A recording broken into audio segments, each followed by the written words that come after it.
हाथ घुमाते हुए उसने अपनी दुखती कमर को सहारा दिया। सुबह से वो मशीन पर कपड़े धोने में लगी थी, फिर भी कपड़ों का ढेर खत्म होने का नाम ही नहीं ले रहा था। नाश्ते के बाद ही चाची ने उसे उस हिस्से में भेज दिया था और सख्त वार्निंग दी थी कि वो घर के दूसरे हिस्से में ना दिखे, क्योंकि वहां उसके चाचा जी के कुछ वीआईपी मेहमान आने वाले थे। उसने जो पिंक कलर की शर्ट पहनी थी वो पूरी तरह भीग चुकी थी और उस लूज शर्ट में उसकी बॉडी साफ झलक रही थी। शांता नाम की कामवाली ने जब कुछ और कपड़े लाकर रखे तो उसने उसे बेबसी से देखा। मैडम का ऑर्डर है कि इन्हें भी धो देना। उसने पलट कर देखा और रुआसी होकर बोली, आप और आपकी मैडम ने क्या मुझे खरीद लिया है? घंटों से कपड़े धो धो कर मेरी कमर अकड़ गई है। वो बस रोने ही वाली थी। बेबसी की वजह से उसकी आंखों में आंसू तैरने लगे। उसके गुलाबी होठ कांप रहे थे। फिर शांता ने कंधे उचकाए और जाने लगी। शांता प्लीज, मेरे लिए कुछ खाने को ले आओ, उसने रिक्वेस्ट की। किचन में कुछ नहीं बचा और मैं तो अब घर जा रही हूँ, शांता ने जवाब दिया। इस घर में उसकी और शांता की हैसियत बराबर ही थी, तो और क्या कहती। उसे पार्टी में बुलाना तो दूर, किसी ने उसकी परवाह तक नहीं की। दीवार के सहारे बैठकर उसने घुटनों पर सिर टिका लिया और जी भरकर रोने लगी। उसकी हिम्मत टूट चुकी थी। काफी देर रोने के बाद उसने फिर से काम करना चाहा, पर जिस्म ने जवाब दे दिया था। इस थकावट में खुद को संभालना मुश्किल था। आखिर वह अंदर चले आई। किचन वाकई खाली था। फ्रिज लॉक था और बाहर से आने वाली खाने की लजीज खुशबू उसे बेचैन कर रही थी। सूखे होठों को चाटते हुए वो बाहर की तरफ बढ़ी। उसका दिल बुरी तरह कांप रहा था। वो अपनी चाची के गुस्से और मार से वाकिफ थी। उन्होंने मना किया था कि वो वहां न आए, पर भूख उसे वहां खींच लाई थी। अंजाम की फिक्र किए बिना वो मेहमानों के सामने चली गई। अपनी उंगलियों को मरोड़ते और होठ काटते हुए वो सहम कर खड़ी हुई, तो सारे मेहमानों की नजरें उस पर टिक गई। बिखरे हुए बाल उसके खूबसूरत चेहरे को छू रहे थे। गोरा रंग और गुलाबी होठ, जिन्हें वह घबराहट में काट रही थी। वो किसी भी एंगल से घर की नौकरानी नहीं लग रही थी। वो सबकी अटेंशन का सेंटर बन गई थी। भीगे हुए कपड़े उसके वजूद से चिपके थे। उसने दुपट्टे से खुद को ढकने की नाकाम कोशिश की और बुरी तरह नर्वस होते हुए दुपट्टे के कोनों को खींचने लगी। अनिता जी और हरीश गुप्ता की बेचैनी बढ़ गई। हरीश गुप्ता की तेज नजरों ने अनिता जी को जैसे वार्न कर दिया था। इससे पहले कि चाची उसका इंट्रोडक्शन एक नौकरानी के तौर पर करवाती, उसके पंखुड़ी जैसे गुलाबी होठ हिले और अनीता जी के चेहरे का रंग उड़ गया। उसने धीरे से कहा, चाची, मुझे खाना चाहिए, मुझसे अब और काम नहीं होता। वो लगभग 20 साल की लड़की अपनी मासूमियत के साथ रोने ही वाली थी। महफिल में मौजूद हर शख्स की नजरें उसकी तरफ थी, लेकिन उन सब में सबसे खास और हैंडसम वही शख्स था जो पूरी महफिल की जान बना हुआ था। उसे न जाने कितनी मिन्नतें करने के बाद चीफ गेस्ट के तौर पर यहाँ बुलाया गया था, जो अब तक अनवी और वंशिका की बनावटी बातों और उनके फैशन के लदे चेहरों से बुरी तरह उब चुका था। उसकी नजर अचानक अवनी पर पड़ी। पल भर में ही उसकी ऊब दिलचस्पी में बदल गई। पहली नजर में उसे भी लगा था कि शायद वो कोई नौकरानी है। हालांकि अपने खूबसूरत और मासूम चेहरे से वो कहीं से भी नौकरानी नहीं लग रही थी। फिर भी उसकी हालत उसकी बेबसी की चीख चीख कर गवाही दे रही थी। लेकिन जैसे ही उसने अनीता जी को चाची कहकर पुकारा, अनीता जी के चेहरे का रंग उड़ गया। आरव मेहता जैसा इंसान जो चेहरों के उतरते चढ़ते हाव भाव पढ़ने में माहिर था, भला कैसे ना समझता। अनीता जी के चेहरे की उस पीली और फीकी रंगत ने उसे बता दिया कि मामला कितना नाजुक है। अनीता जी तेजी से उसकी तरफ बढ़ी, उसका हाथ पकड़ा और सबको एक बनावटी नजर से देखते हुए उसे एक तरफ ले जाने लगी। इसके बावजूद वो लड़की बार बार पलट पलट कर खाने की टेबल को देख रही थी। महफिल दोबारा अपनी बातों में मगन हो गई, लेकिन आरव मेहता दूर खड़ा अनीता जी की हरकतों को नोटिस कर रहा था। वो लड़की अपनी बड़ी बड़ी आंखों में आंसू ले न जाने उनसे क्या कह रही थी। आरव मेहता गौर से उसकी उन मिन्नत भरी नजरों को देख रहा था। उसे नहीं पता था कि वो क्या कह रही है, लेकिन वो उसके सलीके से बने वजूद और कमर तक बिखरे उन बालों को देख रहा था। तुम्हें भूख की कुछ ज्यादा ही आग लगी हुई थी जो मेहमानों के सामने चली आई। मैंने तुम्हें मना किया था ना। अनिता जी का गुस्सा सातवें आसमान पर था। वो उनके गुस्से से डरकर बस आंसू बहाए जा रही थी। चाची, बस मुझे खाने के लिए एक रोटी दे दे, भूख के मारे मेरा दम घुट रहा है। आप जानती है ना कि मैं भूखे पेट काम नहीं कर सकती। उसने सफाई देने की कोशिश की, लेकिन अनीता जी ने सख्ती से उसका मुंह दबोच लिया। अगर एक वक्त का खाना नहीं मिलता तो क्या तुम मर जाती? अनीता जी के घमंड की कोई हद नहीं थी। हालांकि वो उसकी सगी चाची थी, कोई सौतेला रिश्ता नहीं था, लेकिन अनीता जी की नजर में उसकी कोई हैसियत नहीं थी। वो उसे जिस मकसद के लिए अपने पास लाई थी, बस वही पूरा करना चाहती थी। और आज सबके सामने आकर उसने जो गलती की थी, उसकी सजा तो उसे हर हाल में भुगतनी थी। सुबह से ही उन्होंने बड़ी प्लानिंग के साथ अनवी और वंशिका को पार्टी में इंट्रोड्यूस करने की तैयारी कर रखी थी। अनीता जी चाहती थी कि उनकी बेटी ही हमेशा लाइमलाइट में रहे। हरीश गुप्ता ने खास तौर पर आरव को अपनी बेटी अनवी से इंट्रोड्यूस करवाया था, लेकिन अवनी ने अचानक आकर सारा बना बनाया खेल बिगाड़ दिया। उसे कमरे में बंद करने के बाद अनिता जी दोबारा पार्टी में लौट आई। अनवी ने उन्हें सख्त नजरों से देखा, क्योंकि वो अपनी माँ की बेचैनी भाप चुकी थी। अवनी के वहां से जाने के बाद आरव का वहां दिल नहीं लगा। वो बुरी तरह उब चुका था। कुछ ही देर में उसने हरीश गुप्ता से इजाजत ली और वहां से निकल गया। उसे पार्टी से वापस आए 1 घंटा बीत चुका था। वो अपने कमरे की बालकनी में खड़ा एक के बाद एक सिगरेट फूके जा रहा था। उसके दिमाग में मची हलचल का बस एक ही नाम था, अवनी। अनिता ने जब उसे अवनी कहकर पुकारा था, तब आरव मेहता बड़े गौर से उसका चेहरा देख रहा था। उसे लगा कि वो लड़की अपने नाम की तरह ही मासूमियत की जीती जागती मिसाल है। उसकी बेकरारी बढ़ती जा रही थी। उसकी जिंदगी में आने वाली पहली लड़की नहीं थी, पर वो ऐसी थी जो पल भर में उसके जहन पर छा गई थी। आरव मेहता की पसंद मामूली नहीं हो सकती थी। उसने फैसला कर लिया था। वो उसे हासिल करके रहेगा, अपने पास रखेगा, और जब मन भर जाएगा तो उसे छोड़ देगा, अंजाम जो भी हो। पर इस वक्त उसे हर हाल में वो लड़की चाहिए थी। शाम ढलने से पहले ही ड्राइंग रूम में एक गहरा सन्नाटा छाया हुआ था।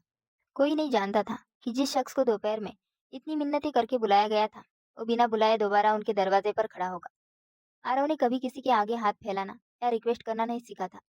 इस वक्त वो सोफे पर टांग चढ़ाए बैठा था। हरीश गुप्ता उसके चेहरे को देख रहे थे, पर उन्हें समझ नहीं आ रहा था कि आरव के अचानक दोबारा आने की वजह क्या है। आरव अब चिढ़ने लगा था। उसे समझ नहीं आ रहा था कि बात शुरू कहाँ से करे। गुप्ता साहब, मैं आपसे कुछ लेने आया हूँ। आरव की भारी आवाज ने ड्राइंग रूम के सन्नाटे को चीर दिया। हरीश गुप्ता, जो पहले से ही उसकी तरफ ध्यान दे रहे थे, अब और भी चौकन्ने हो गए। आप हुक्म करें आरव साहब, उन्होंने उसी लहजे में कहा जो अक्सर वो रईस लोगों के लिए इस्तेमाल करते थे। अवनी, अवनी गुप्ता।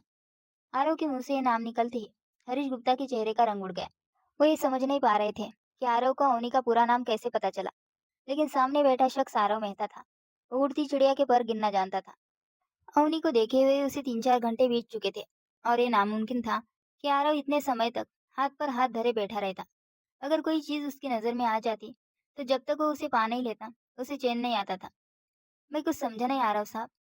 काफी देर की खामोशी के बाद हरीश गुप्ता ने बात टालने की कोशिश की। आरव की नजरें ठंडी और चुभने वाली थी। उसने सीधे उनकी आंखों में देखकर कहा, समझे नहीं या समझना नहीं चाह रहे? आप ऐसा कीजिए, अपनी बीवी को बुलाइए, मैं उन्हीं से सारी बातें तय कर लूंगा।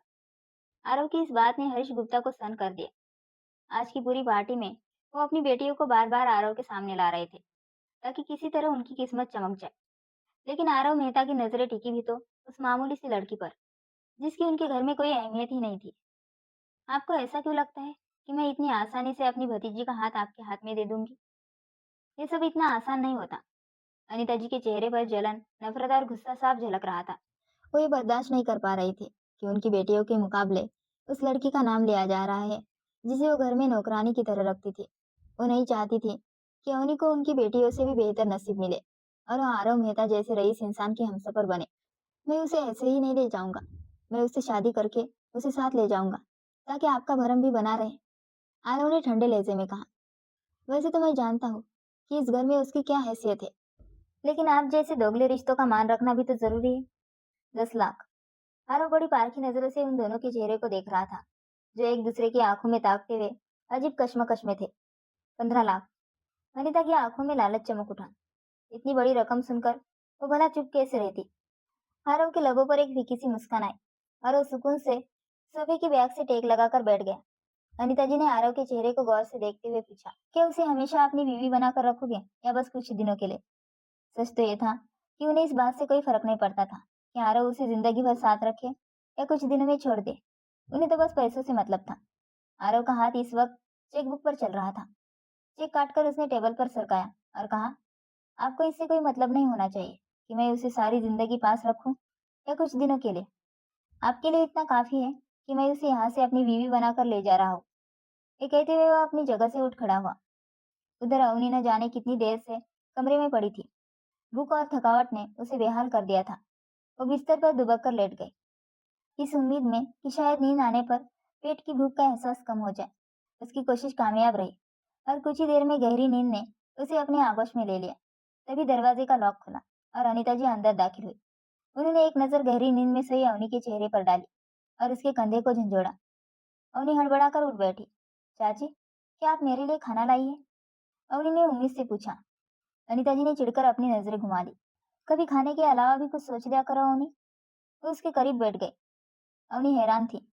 इस घर में आने के बाद से कभी ऐसा नहीं हुआ था कि चाची बिना किसी काम के उसके पास आए या इस तरह उसके करीब बैठे।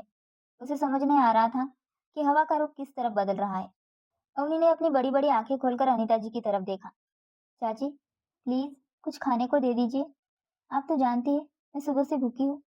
ठीक है, अभी किचन में जाकर जो खाना है खा लेना, लेकिन पहले मेरी बात सुनो, अनीता जी ने सख्ती से कहा। और अगर तुमने शोर मचाने की कोशिश की या मेरी मर्जी के खिलाफ कुछ भी किया तो याद रखना कि मैं क्या कर सकती हूँ। उनकी ये धमकियां अवनी को डराने के लिए काफी थी। अवनी ने सहम कर सिर हिलाया और नजरें झुका ली। अवनी, तुम्हारी शादी आरव मेहता से हो रही है, अभी इसी वक्त, और शादी के तुरंत बाद तुम उसके साथ उसके घर चली जाओगी। अवनी के पैरों तले जमीन निकल गई। उसने हैरानी और डर से अपनी चाची की तरफ देखा। उसके होठ कांपने लगे। शादी? उसकी जुबान साथ नहीं दे रही थी।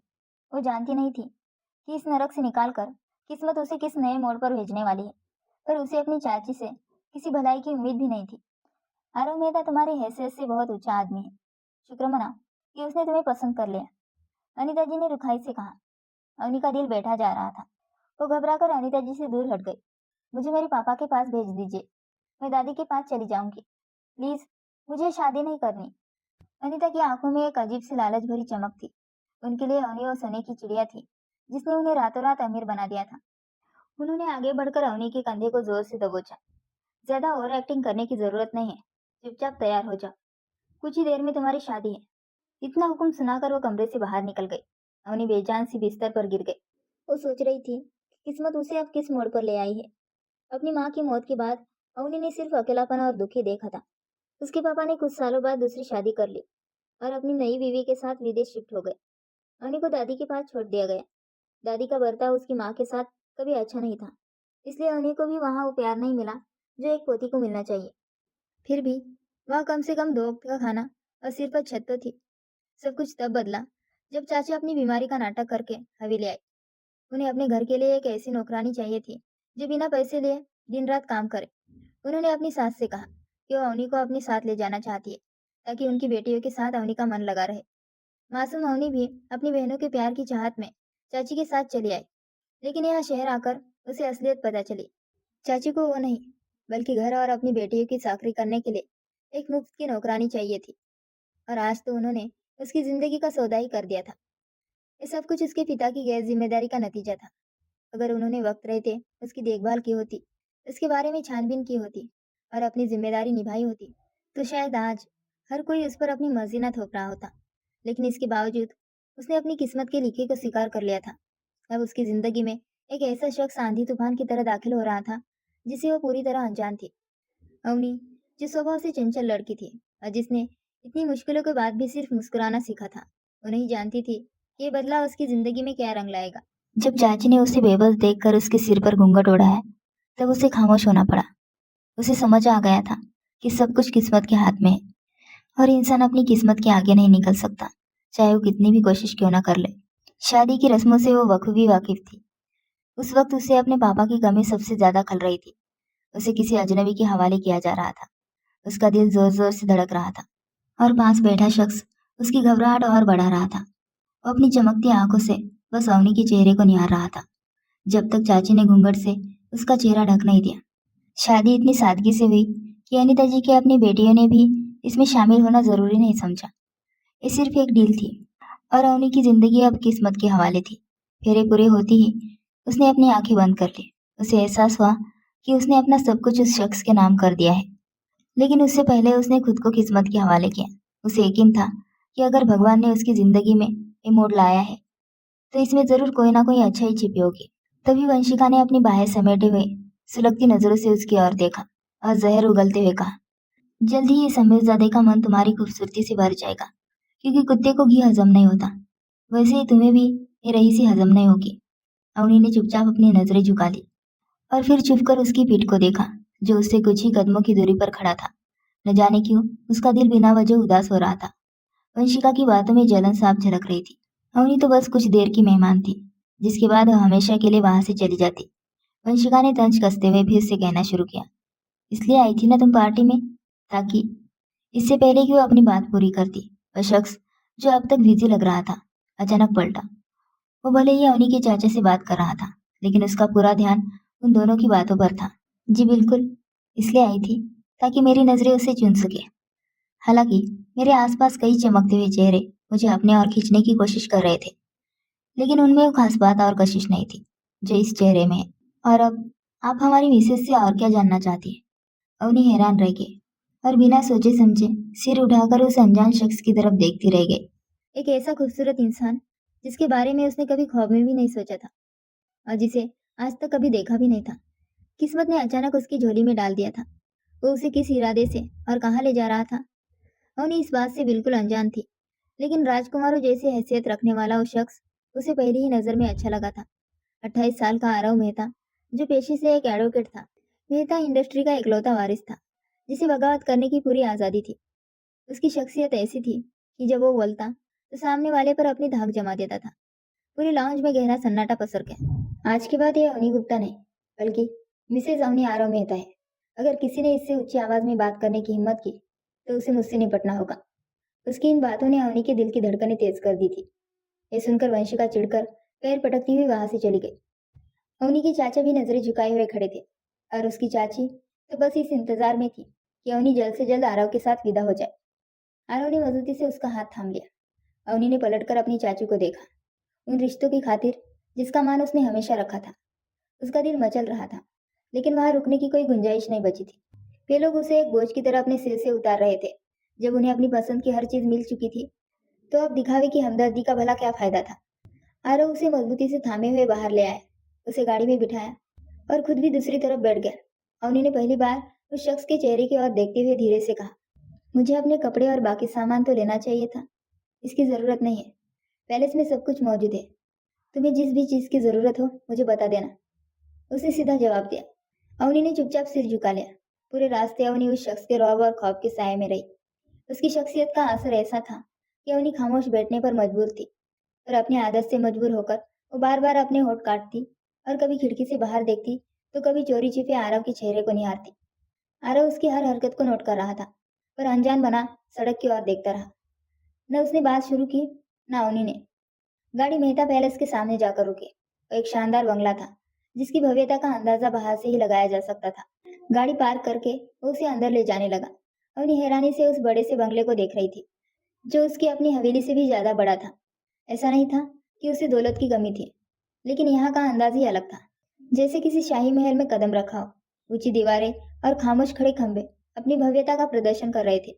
अवनी ने साथ चलते हुए आरव की ओर देखा और पूछा, क्या ये आपका घर है? हाँ, उसने बस छोटा सा जवाब दिया। ये सारा घर आपका है? और क्या आप यहाँ अकेले रहते हैं? उसने फिर वही सवाल दोहराया। आरव ने मुश्किल से अपने होठ पर आती मुस्कुराहट को रोका और कहा, हाँ बिल्कुल, और अब से ये घर तुम्हारा भी है। वे मेन गेट से अंदर दाखिल हुए। सामने एक शानदार लाउंज था जहाँ कीमती सोफे सजे थे। अवनी अपनी सारी तकलीफें और बेचैनी भुलाकर अब बस उस इंसान और उसके आलीशान घर को हैरत से देख रही थी। आरव उसकी तरफ मुड़ा और फॉर्मेलिटी निभाते हुए पूछा, कुछ चाहिए तुम्हें? अवनी ने अपनी बड़ी बड़ी आंखें उसके चेहरे पर टिका दी और पलके झपकाते हुए हामी सिर हिलाया। क्या चाहिए? एक प्लेट बिरयानी और 7 अप। उसने ऐसे ऑर्डर दिया जैसे वो किसी रेस्टोरेंट में बैठी हो और सामने खड़ा शख्स कोई वेटर हो। आरव ने पहली बार उसे हैरानी से देखा, लेकिन उसके चेहरे पर गजब की संजीदगी थी। उसने सोफे के बाजू पर कोहनी टिकाई और अपनी मुट्ठी को चीन के नीचे रखकर बड़े मासूम अंदाज में उसे देखने लगी। उसकी इस बचकानी हरकत को देखकर आरव 2 कदम चलकर उसके करीब आए। क्या सच में तुम्हें अभी यही सब चाहिए? अवनी ने फिर से उसे देखा और कहा, जी बिल्कुल, मुझे अभी यही सब चाहिए, क्योंकि मुझे बहुत भूख लगी है। मैंने सुबह से कुछ नहीं खाया। अपने पेट पर हाथ फेरती हुई वो उसे देख रही थी। उस पल वो आरव को इतनी मासूम लगी कि वो कुछ देर तक बस उसकी आंखों में देखता रह गया। फिर वो किचन की तरफ चला गया। उसे पता था कि खाना तैयार होगा। उसने खाना लगाने का हुक्म दिया और थोड़ी ही देर में एक अधेड़ उम्र की नौकरानी ने टेबल पर खाना सजा दिया। आरव को मेन कुर्सी पर बैठे देख अवनी ने पूछा, क्या आप भी मेरे साथ खाना खा रहे हैं? आरव ने हाँ में सिर हिलाया। अवनी ने झट से पूछा, क्यों? क्या मुझे खाना खाने की इजाजत नहीं है? आरव उससे हल्की फुल्की बातचीत करने लगा था। उसे एक पल के लिए दोनों ही भूल गए थे कि कुछ ही देर पहले उनके बीच कितना गहरा रिश्ता जुड़ा है और आरव किस मकसद से उसे यहाँ लाया है। वो तो इस खूबसूरत लड़की के साथ इस रिश्ते में बंध कर उसे यहाँ ले आया था, लेकिन अब उसकी बातें सुनकर आरव को एक अजीब सा सुकून महसूस हो रहा था। जिंदगी में पहली बार उसे कोई ऐसा रिश्ता मिला था जिसे वो अपना कह सकता था। एक ऐसा रिश्ता जो कुछ पलों में जुड़ने के बावजूद इतना मजबूत था कि उस पर आंख बंद करके भरोसा किया जा सके। आरव को ज्यादा भूख नहीं थी, लेकिन अवनी को कंफर्टेबल महसूस कराने के लिए वो थोड़ा बहुत खा रहा था और ज्यादातर उसे ही नोटिस कर रहा था। अवनी जिस चाव से बिरयानी खत्म कर रही थी, उसे देखकर आरव को थोड़ा अजीब लगा। वो इतनी जल्दी जल्दी खा रही थी जैसे उसे कहीं भागना हो। रिलैक्स, आराम से खाओ, हमें कहीं जाना नहीं है। आरव ने उसे प्यार से टोका। अवनी ने कंधे उचकाए और दोबारा खाने में जुट गई। खाने के दौरान उसने एक बार भी आरव की तरफ नहीं देखा और ना ही उसके देखने का बुरा माना। उसे बस खाने से मतलब था। शायद पहली बार उसे इतना अच्छा खाना नसीब हो रहा था। पेट भरकर खाना खाने के बाद उसने मुस्कुराकर आरव की ओर देखा और पूछा, क्या कल सुबह भी आप मुझे ऐसा ही अच्छा नाश्ता करवाएंगे, मेहता साहब? अपनी चाची की देखा देखी वो भी उसे मेहता साहब कहकर बुला रही थी। आरव ने नैपकिन से हाथ साफ करते हुए मेड को इशारा किया और कहा, तुम मुझे सिर्फ आरव कह सकती हो। नौकरानी ने टेबल समेटना शुरू कर दिया और आरव वहां से उठकर जाने लगा। अवनी उसके पीछे पीछे आई और धीरे से बोली, मुझे मेरा कमरा बता दीजिए ताकि मैं सो सकूं। मैं बहुत थक गई हूँ। आरव ने बिना कुछ कहे नौकरानी को इशारा किया कि वह अवनी को उसके कमरे तक छोड़ दे। अवनी के जाने के बाद आरव मेहता ख्यालों के भंवर में खो गया। वह लड़की जिसे पाने के लिए उसने इतनी बड़ी कीमत चुकाई थी, अब उसके घर में थी। उसने अवनी से शादी सिर्फ इसलिए की थी ताकि उसकी चाची और चाचा को एतराज करने का कोई मौका ना मिले, वरना वो उसे यूं ही अपने पास ले आता और उसके साथ कुछ वक्त बिताकर उसे छोड़ देता। लेकिन अवनी कुछ अलग थी। उसके आने से घर में एक अजीब सी हलचल और रौनक आ गई थी। उसका निडर होकर सवाल करना, साथ बैठकर खाना खाना और बिना किसी झिझक के उसे आरव पुकारना, ये सब आरव मेहता के लिए नया था। वो काफी देर तक सिगरेट पीते हुए उसी के बारे में सोचता रहा। फिर सीढ़ियां चढ़कर अपने कमरे की ओर बढ़ गया। जब वो कमरे में पहुंचा तो देखा कि अवनी उसके बेड पर पैर फैलाए गहरी नींद में सो रही थी। बिखरे हुए बाल, साधारण सी टी शर्ट और ट्राउजर में वो बहुत अलग लग रही थी। शायद दिन भर की थकान और पेट भर खाना मिलने के बाद उसके चेहरे पर एक खास तरह का सुकून और चमक थी। आरव ने दरवाजा बंद किया और उसके करीब आ गए। उसे देखते ही उसके अंदर अजीब सी उमंगे और जज्बात करवट लेने लगे। उसने अपनी शर्ट के बटन खोले। सोने से पहले शर्ट उतारना उसकी आदत थी। बिस्तर पर कोहनी टिकाकर और झुककर अवनी के चेहरे को निहारने लगा। उसकी घनी पलकें जो बंद आंखों पर साया कर रही थी, पंखुड़ियों जैसे होंठ जो हल्के से खुले हुए थे, और वे लंबे खूबसूरत बाल जिन्होंने पूरे तकिए पर अपना कब्जा कर रखा था। आरव ने हाथ बढ़ाकर नरमी से उसकी जुल्फों को सहलाना शुरू किया। उसे समझ नहीं आ रहा था कि पहली ही नजर में यह लड़की उसके दिलो दिमाग पर इस कदर हावी कैसे हो गई, कि उससे इतनी जिद और इतनी बड़ी कीमत देकर इसे हासिल किया। उसे बस इतना एहसास हो रहा था कि ये लड़की इतनी खूबसूरत और मासूम है कि एक बार में उसका दिल नहीं भरेगा। उसे समझने के लिए एक उम्र चाहिए थी और उसे चाहने के लिए अनगिनत हसीन रातें, जब वो उसे अपनी बाहों में लेकर अपनी मोहब्बत की शिद्दत से रूबरू करा सके। आरव मेहता मेहता खानदान का इकलौता वारिस था। बचपन में ही माँ बाप का साया सिर से उठ गया था, इसलिए उसकी परवरिश विदेश में अपने चाचा और दादाजी की देखरेख में हुई। पिछले कुछ समय से वो मुंबई में रह रहा था और न सिर्फ यहाँ बस चुका था, बल्कि अपने फैमिली बिजनेस को भी बखूबी संभाल रहा था। बहुत ही कम समय में उसने अपना एक मुकाम बना लिया था। दादाजी की तबीयत ठीक नहीं थी, इसलिए वे कुछ वक्त के लिए चाचा के पास विदेश गए हुए थे। अपनी पूरी जिंदगी में ये पहली बार था जब आरव ने दादाजी को बताए बिना इतना बड़ा फैसला ले लिया था, वरना वो तो अपनी हर सांस का हिसाब उन्हें देता था। उन्हीं को निहारते निहारते उसे कब नींद आ गई उसे पता ही नहीं चला। लेकिन आज की ये नींद बहुत ही अलग थी। एक अजीब सा सुकून और अपनापन उसमें घुला हुआ था। अचानक उसे महसूस हुआ कि कोई बहुत करीब आकर उसका कंधा झकझोर रहा है। कानों में एक मखमली सी फुसफुसाहट गूंजी, आरव जी। नींद के खुमार में उसे लगा जैसे कोई हसीन ख्वाब देख रहा है। पर जब कंधे पर पकड़ और मजबूत हुई तो उसकी आंखें खुल गई। सामने अवनी झुकी हुई थी। उसके लंबे बाल चेहरे पर बिखरे हुए थे।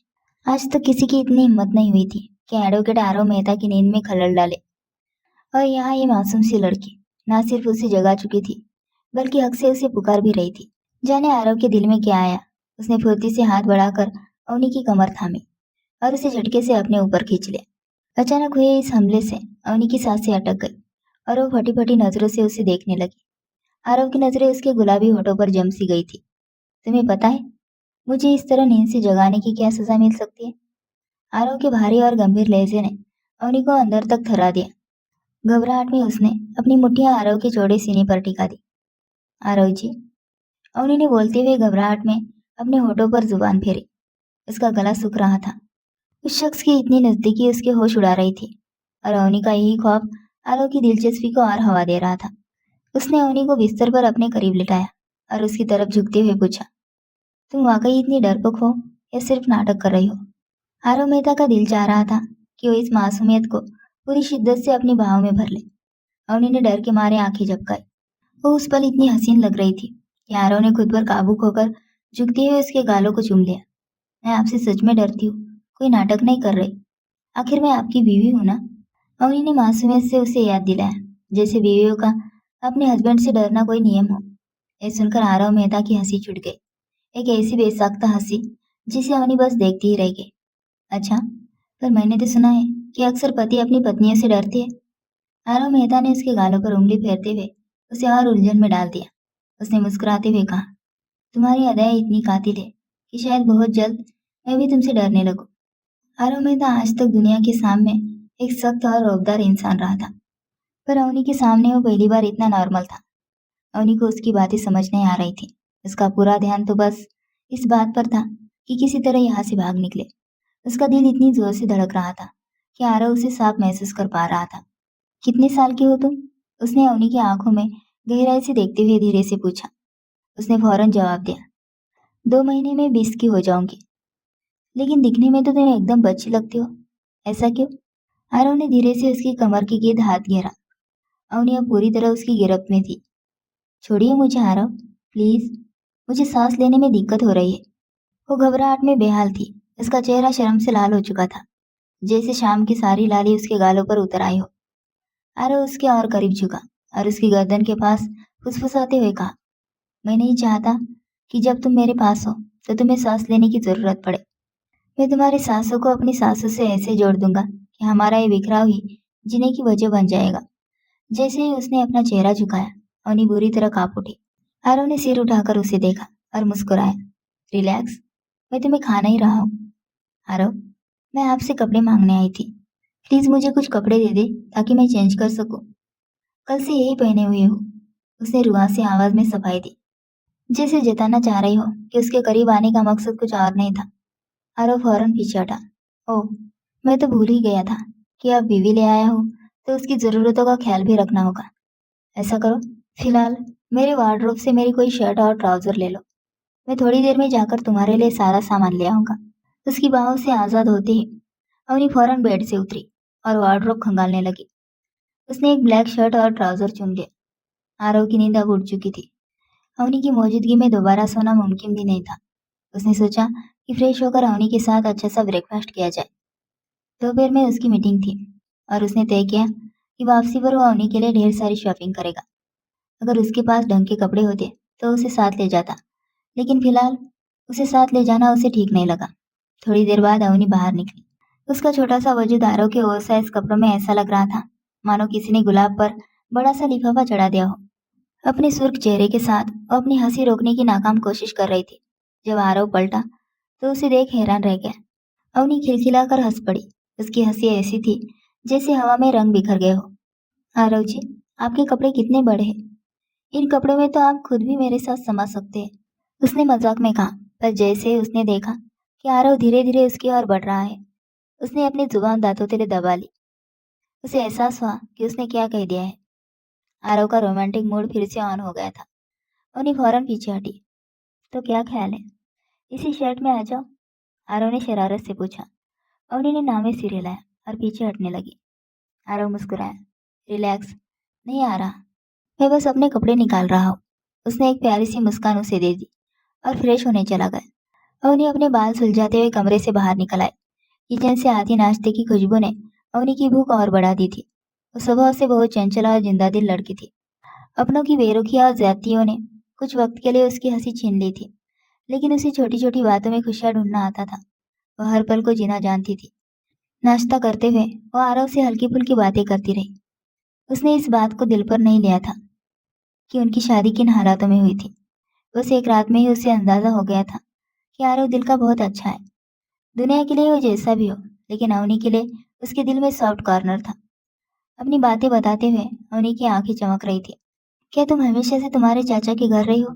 आरव ने पूछा। ये सुनते ही वो अचानक उदास हो गई। नहीं, जब तक पापा साथ थे सब ठीक था। उसके बाद दादी ने मुझे चाची के हवाले कर दिया और मैं यहाँ शहर आ गई। उसके चेहरे पर उदासी छा गई। आरव ने बड़े प्यार से उसके फूले हुए गालों को थपथपाया। उसने शर्माकर सिर झुका लिया। आरव ने कहा, तुम्हें उदास होने की जरूरत नहीं। अब ये तुम्हारा घर है और मैं तुम्हारा पति। पुराने लोगों और पुरानी बातों को भूल जाओ। मेरे साथ एक नई जिंदगी शुरू करो, जिसमें सिर्फ तुम हो और तुम्हारा आरव। आपके घर वाले कुछ नहीं कहेंगे आरव जी? नहीं, कोई कुछ नहीं कहेगा। मेरे दादाजी जब इतनी प्यारी बहू को देखेंगे तो तुम्हारी सोच से भी ज्यादा खुश होंगे, आरव ने यकीन दिलाया। आरव के बंगले में उन्हीं का ये पहला दिन था। नाश्ते के बाद आरव काम पर चला गया। आरव घूम घूम कर उस शानदार घर को देखती रही। घर का कोना कोना आरव की बेहतरीन पसंद की गवाही दे रहा था। चाची के घर भी वो खुश रहती थी, लेकिन वहां उसके साथ जो सुलूक होता था उसकी बराबरी में यहाँ वो खुद को किसी राजकुमारी से कम नहीं समझ रही थी। घर की नौकरानियां हर वक्त उसके हुक्म के लिए तैयार खड़ी रहती। शाम के वक्त जब आरव घर लौटा तो उसके हाथ शॉपिंग बैग से भरे हुए थे। उसने सारे बैग कमरे में रखते हुए कहा, इसमें तुम्हारी जरूरत की हर चीज है, इन्हें सेट कर लो और अगर कुछ कम लगे तो बताना, अगली बार हम साथ चलकर ले आएंगे। अब कोई अच्छा सा ड्रेस निकाल कर पहन लो। उसने प्यार से अवनी का चेहरा छुआ और फ्रेश होने चला गया। हैरान होकर अवनी एक एक बैग खोलने लगी। हर ड्रेस एक से बढ़कर एक थी। एक बैग में खूबसूरत पिंक कलर की साड़ी चमक रही थी, जिसे वह देर तक देखती रही। ज्वेलरी, सैंडल्स और फिर एक बैग में उसकी पर्सनल जरूरत का सामान था। उसे देखते ही अवनी ने शर्म के मारे अपने होठ दांतों तले दबा लिए। उसका चेहरा एकदम सुर्ख पड़ गया। उसने पलट कर देखा। शुक्र था कि आरव वहां नहीं था, वरना वो शायद शर्म से ही बेहोश हो जाती। उसने जल्दी से उस बैग को छुपाया और बड़बड़ाई, कितनी बदतमीज है, इन्हें कैसे पता चला? वो कंधे उचकाकर सोचने लगी और इससे पहले कि आरव बाहर आता वो कमरे से भाग निकली। अभी उसमें आरव का सामना करने की हिम्मत नहीं थी। वो शख्स इतना गहरा था कि उसे पूरी तरह समझ पाना मुमकिन ही नहीं था। उसके साथ बिताया गया हर दिन किसी एडवेंचर जैसा था। हर बीते लम्हे के साथ उसे यकीन होता जा रहा था कि वो एक ऐसे इंसान के साथ है जो उसकी सच में कदर करता है और उसे प्यार करने लगा है। भले ही उनके साथ आने की वजह कुछ भी रही हो, पर शादी के इस पवित्र रिश्ते ने उन्हें एक दूसरे से इस कदर जोड़ दिया था कि अब वे एक पल भी अलग नहीं रह सकते थे। अभी साथ आए हुए उन्हें सिर्फ 4-5 दिन ही हुए थे, पर वे एक दूसरे के इतने आदी हो गए थे कि वो बिना किसी झिझक के उसके करीब लेट जाती और दिन भर की बातें शेयर करती। वो बस खामोशी से उसके खूबसूरत चेहरे को निहारता रहता। कभी उसकी शरारतों पर वो शर्मा कर लाल हो जाती, तो कभी उसकी नजदीकी उसे नर्वस कर देती। अब एक दूसरे से दूर रहना नामुमकिन सा था। वो उसे पूरी तरह अपना बनाकर ये एहसास दिलाना चाहता था कि वो उसकी लाइफ में कितनी खास है। उस दिन भी जब वो काम से लौटा तो उसने देखा कि वो उसकी गिफ्ट की हुई पिंक साड़ी पहनकर आईने के सामने तैयार हो रही थी। लाइट मेकअप में वो इतनी चमक रही थी कि वो एकटक उसे देखता ही रह गया। जब उसने उसे नोटिस किया और शर्मा कर दूर हटने लगी, तब तक उसने उसे खींचकर अपने करीब कर लिया। इस तरह तैयार होकर क्या मेरा इम्तिहान ले रही हो? उसने बेहद रोमांटिक और नशीली आवाज में पूछा। वो हड़बड़ा गई और उसे देखने लगी। नहीं आरव जी, मैं तो।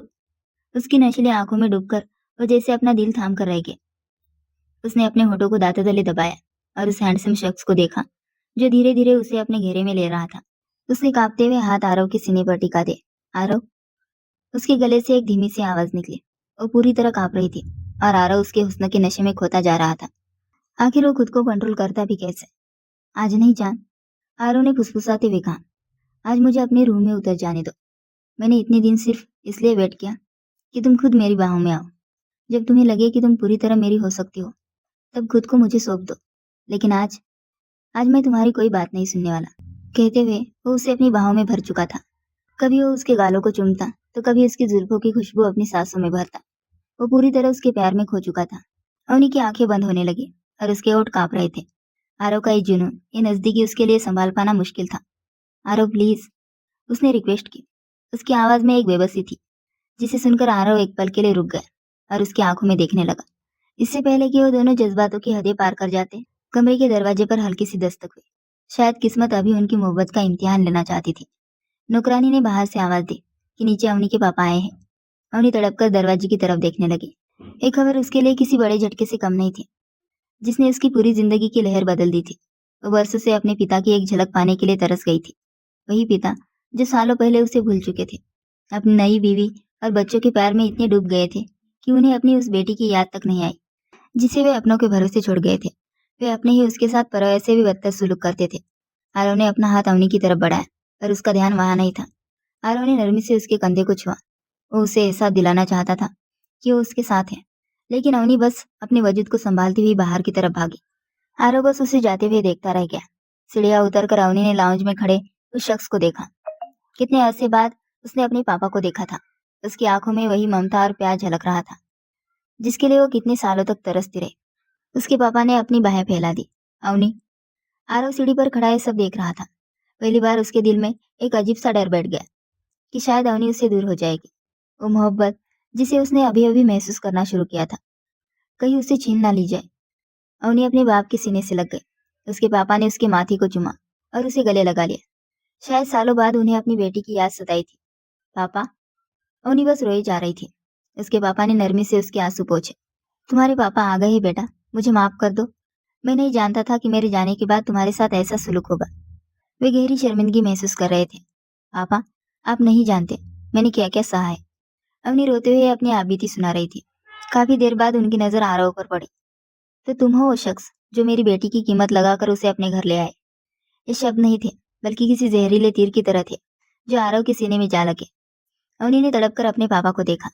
तुमने मेरे भाई को पैसे देकर मेरी बेटी को खरीदा और उससे शादी की, ताकि उसके साथ कुछ दिन गुजार सको।